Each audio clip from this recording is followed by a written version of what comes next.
Ndakunda Umukama kuko yumviriza ijwi ryanje igihe ndamutakambira, nkako arantega ugutwi, none nzomutabaza mu buzima bwanje.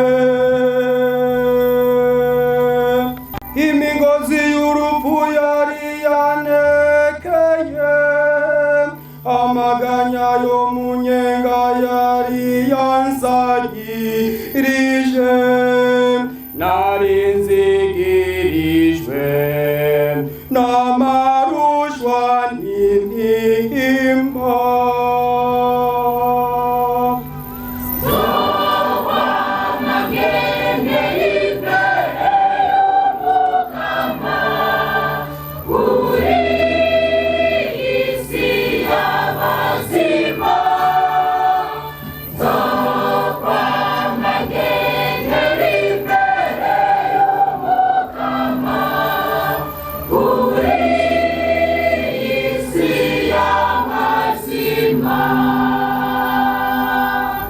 Umukama ni munyembabazi akaba n'intungane, Imana yacu ni nyenimpuhwe.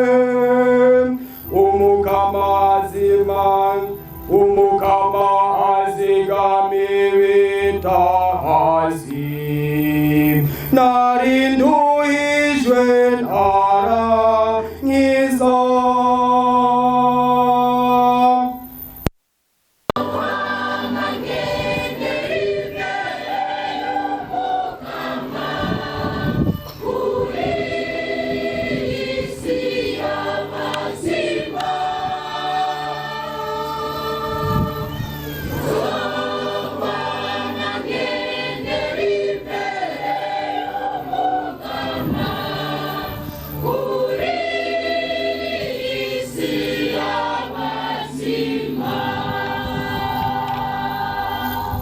Nkako Mukama warakijije urupfu ubuzima bwanje, amaso yanje uyahanagura